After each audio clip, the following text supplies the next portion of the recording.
Hey everybody, it's Big Daddy Liberty here, your favorite fat boy. It has been a long week and I'm heading home. I'm just finalizing essentially what's the last touches of what will be my studio, but you guys will have a look at that properly when it's ready. Just a few thoughts about the week. Hold that thought. It's going to be real dark as I head out. And call it a day. To those fellow Jews out there, Shabbat Shalom.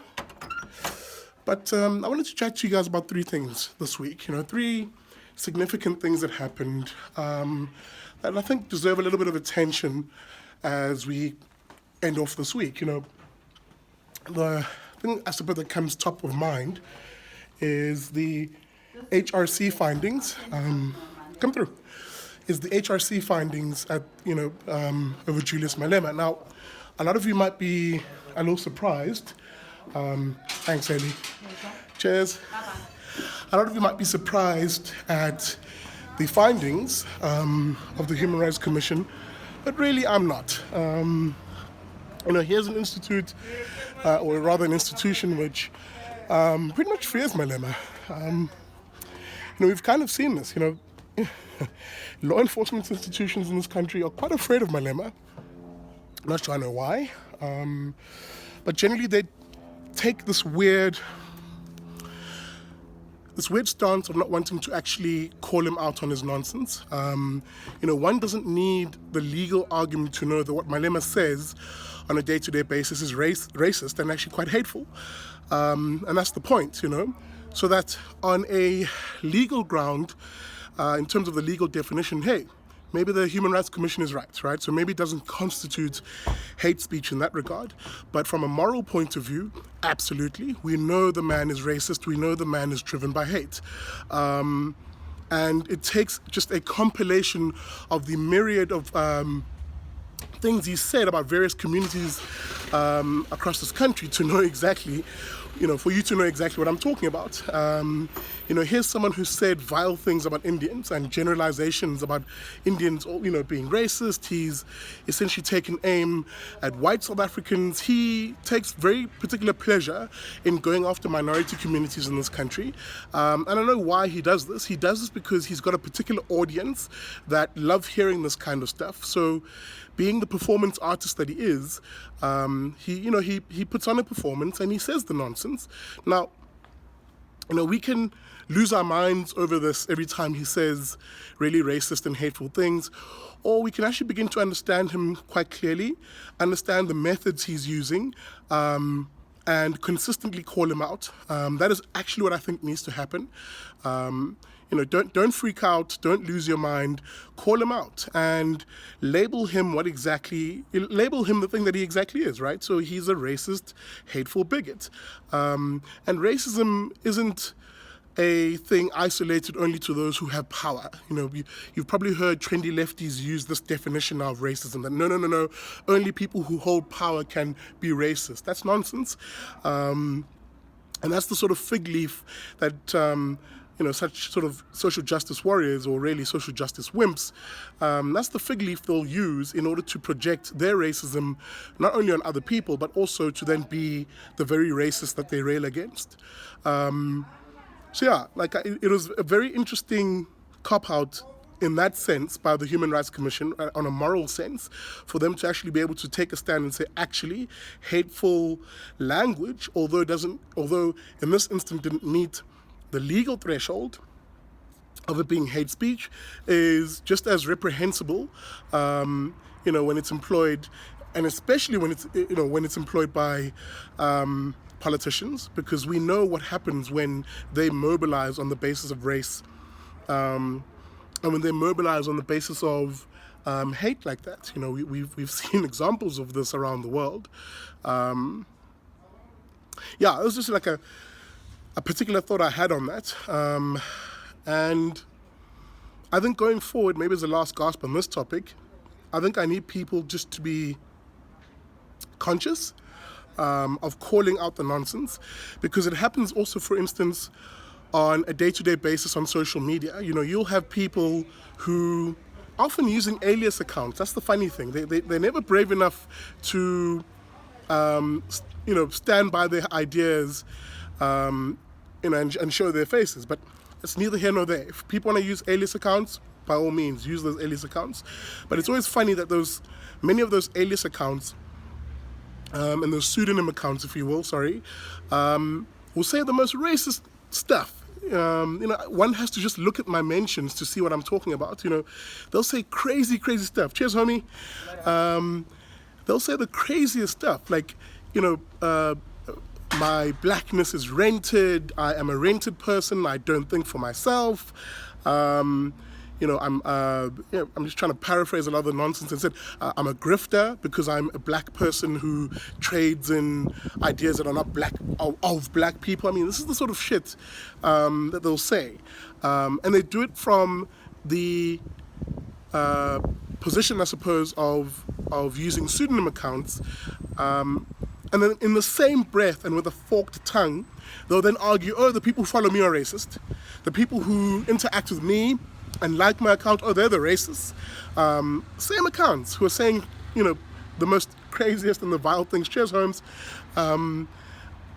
stuff about me. So it's those sort of contradictions that, I'm asking you to be not just sort of mindlessly angry about. You've got to be conscious. You've got to call them out. You've got to develop the argument that allows you to actually dismantle their train of thought, dismantle their bigotry, and essentially paint them quite aptly as the sort of racists and bigots that they are, because they are racists and bigots. Stop getting offended. Stop losing your mind in the process of being offended. Maybe I shouldn't have said don't get offended. I mean, hey, whatever. If you want to get offended, get offended. But the point I was actually really driving at is don't lose your ability to argue back, to critically dismantle their bad arguments, because you're now, so caught up in being angry and showing an angry response. Think your way through things. Be the rational person. I know it's very difficult in this climate, in this culture of feelings and emotions, but facts and reason and rational argument. Cheers, my brother.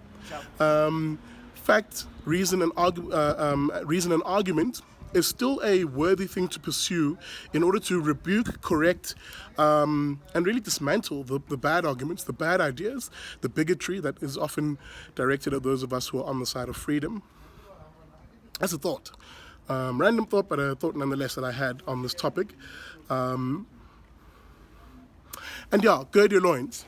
Gird your loins. I don't think you've heard the last of the racist and hateful bigotry that will come from politicians, especially Julius Malema. You haven't heard the last of it. This is election season. It is silly season. So you'll have many politicians who seek to play up the racial narrative in this country, and they do this because their ideas are so vapid. Their actual policy ideas are so trashy that they really don't have the courage of their convictions to stand for their ideas. What do? They distract using race.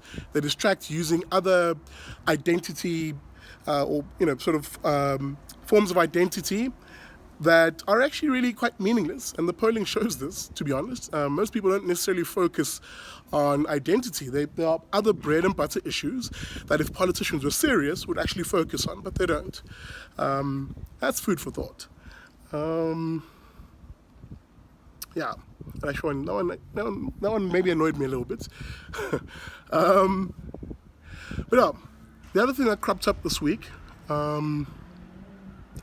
is the State Capture Commission.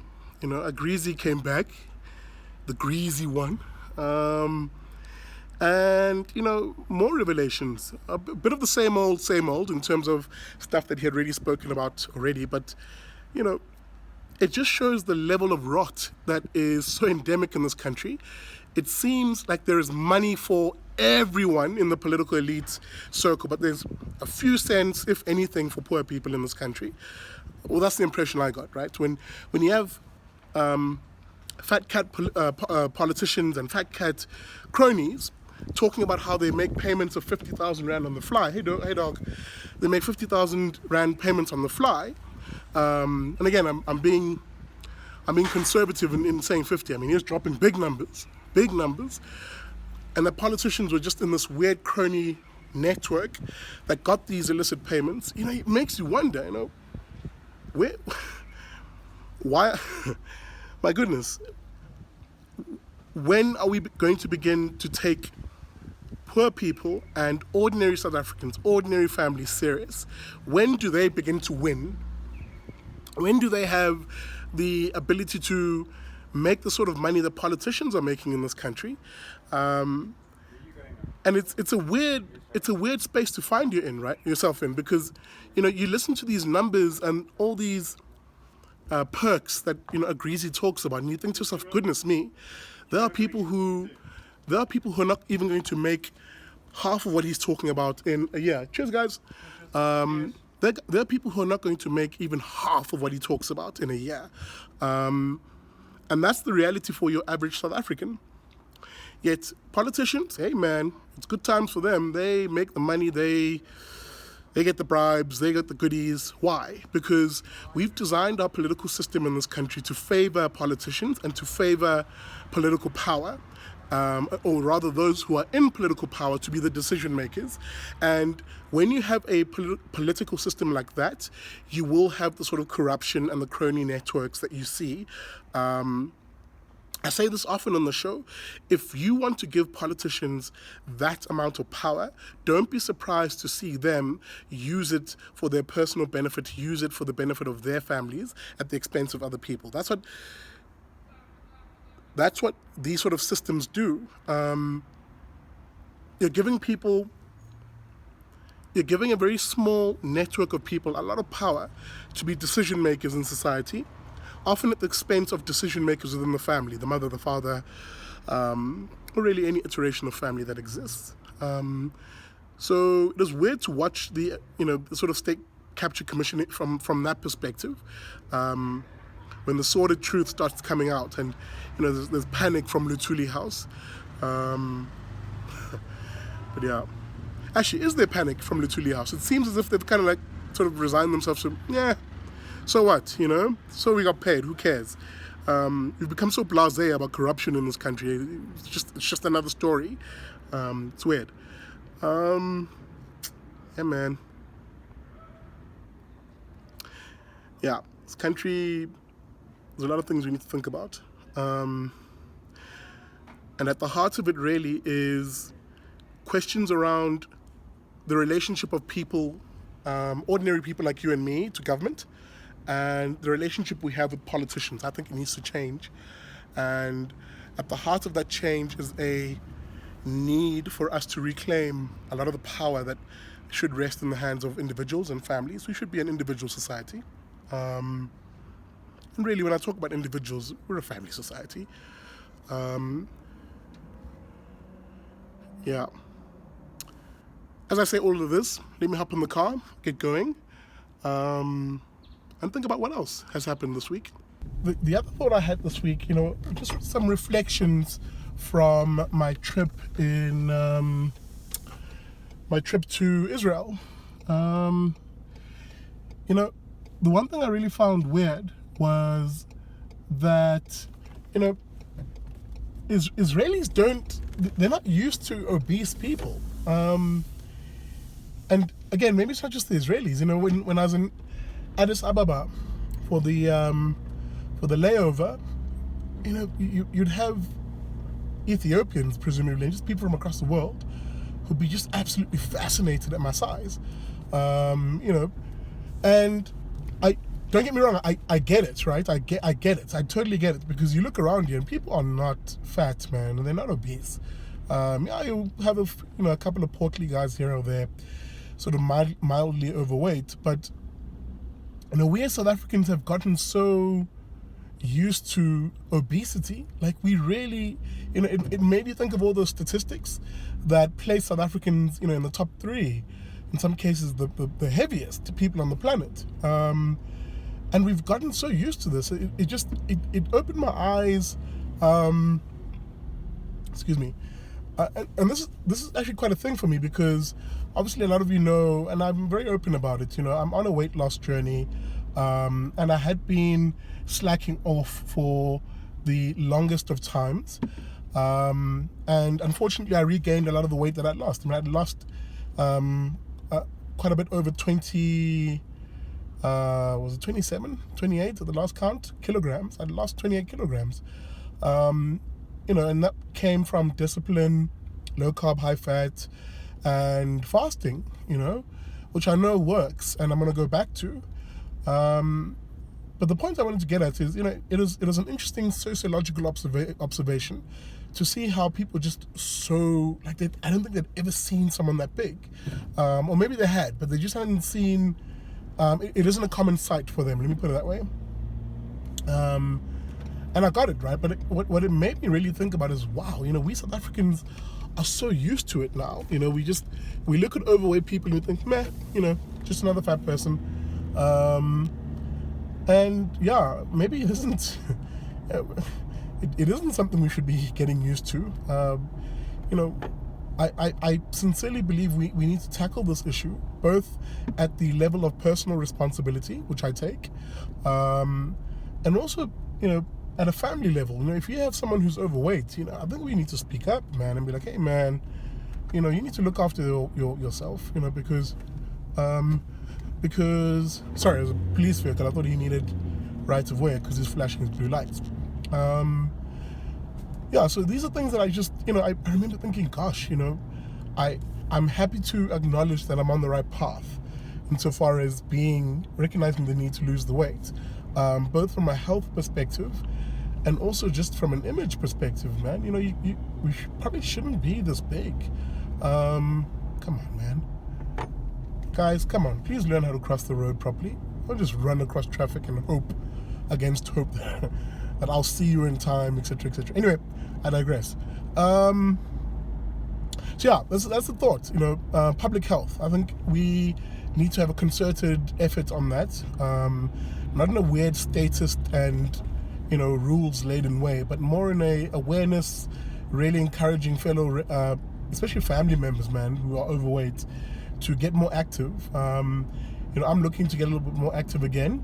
I used to play rugby. I used to enjoy rugby. I was my leanest during my rugby years, so I might get back into that. Possibly touch, though. I don't think. Hey, man, I'm older now. That contact rugby. A lot of these young bloods looking for scalps out here, man. I'm not very keen on becoming someone who limps around often and always injured. So I'll probably look at touch. I'll try CrossFit, fine. For all of you guys who've been nagging me about it, Roman, yes, I'm looking at you. I'll try CrossFit, but we'll just have to see how it goes on the knees. But yeah, I think there should be a strong emphasis on encouraging other people, especially loved ones, to get fit and to get healthy. You can't really enjoy a high standard of living. Even if you do enjoy a high standard of living, you can't really enjoy a good quality of life if you are overweight. Worse yet, if you're obese like me. It's not funny. There's nothing special about it. There's nothing cute about it. And this whole body positivity movement nonsense, yeah, let's just cut that crap out immediately. There is nothing positive about being overweight. There's nothing worth venerating and celebrating when people are morbidly obese. Even if you plaster them all over, the media as models and all that stuff, guys, it's not funny, and I don't think it's something we should be passively or overtly condoning. There should still be a message of, there is a decent weight range that someone should be at, and being overweight is just, it's not something that we should be trying to sort of wish away as being a problem. So I really take exception actually to that whole body positivity thing. I have no problem with people sort of saying, look, I own my weight, but that shouldn't end there. It shouldn't then be, oh, well, I'm fat, so what? No, it should be, I'm fat and I'm overweight and I should be doing something about it. I am doing something about it. That should be the positivity part. If you want to talk about positivity, it's people who should be saying, look, I acknowledge this, but at the end of the day, I'm doing something about it. I'm trying to get fit. I'm trying to get lean. Yeah, but this weird thing of just accepting people being unhealthy, accepting people being overweight, we need to cut that nonsense out. Like, seriously. It's killing people, and it's driving up the burden of disease. I mean, people at very young ages are taking hypertension meds, taking blood sugar medication. And thank God, Baruch Hashem, I'm not there yet, albeit I have been put on hypertensive meds. Oops, we got cut off there. Sorry about that. Maybe let me conclude that thought. Thank God I'm not on serious chronic meds. To this stage, I'd only been given just a light. I don't really know what it is in terms of its name, but the point is, my blood pressure had been slightly elevated, and I've been given something to manage that. But what I meant by your more serious chronic meds is the guys who are who are on type 2 diabetes type stuff. Thankfully, I'm not at that point, and my taking my health seriously and trying to lose the weight and get fit is me wanting to avoid getting to that actual point. So that when people listen to me and my struggle around my weight loss, essentially what I'm also trying to do is inspire other people who are overweight or obese to take it seriously. Don't fall into this weird trap of the body positivity movement. Don't fall for that. Being this size is not normal. It's not healthy. It's not good for your body. It's not good for your organs. So if there's one thing I would say on this that is a takeaway message is take it seriously, because it's more than just about you. There are people who love you. You have loved ones, you have family who care about you. They want to see you be healthy. They want to see you stick around for a long time. And for those of you who have children, don't you want to be able to walk your kids down the aisle later in their lives when they're grown up as adults? And how do you do that if you're unhealthy and you right now as children you can't even play with them? So yeah, it's just a weird thing to have observed, and the travel to Israel and other parts of the world helped expose a bit more, to the idea that this isn't normal and it shouldn't be normal. So on that basis, guys, let's do something about it. Let's work hard. I'm going to get back on that grind. I sort of lost my way a little bit. And shout out to, guys on Twitter, especially some of you who are clearly psychologists, who've given some really great advice around the psychosocial side of this whole thing. Stuff that I hadn't really thought about, which I'm giving thought and I'm reading on and I'm doing a bit of research on. So shout out to you guys who care. And we're looking out for your fat boy. I like that. Yeah, guys, let me not waffle. It is a Friday. Except to say thank you very much to those of you who have heeded the call to become friends of the show and friends of the IRR. This is our crowdfunding campaign, which allows us to be able to raise the funds to produce the content, whether it's the writing from my colleagues, who produce quality analysis, quality commentary in the traditional press and in the traditional media, to the Big Liberty Show, the content that I produce, my ability to travel around, produce content, and meet people. It can only happen because you guys provide support, and we really encourage you, especially if you haven't signed up to our crowdfunding campaign yet.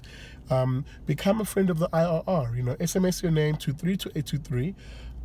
Or find us online, irr.org.za/join, and sign up a monthly debit order. Terms and conditions do apply, but you can sign up a monthly debit order, and the average that people sign up, for every month is about between 70 and 90 Rand a month per person. And guys, it may not seem like a lot of money to you, but it really, really goes a long way for us to be able to do the work that we do and to get into the fight and to get into the battle of ideas.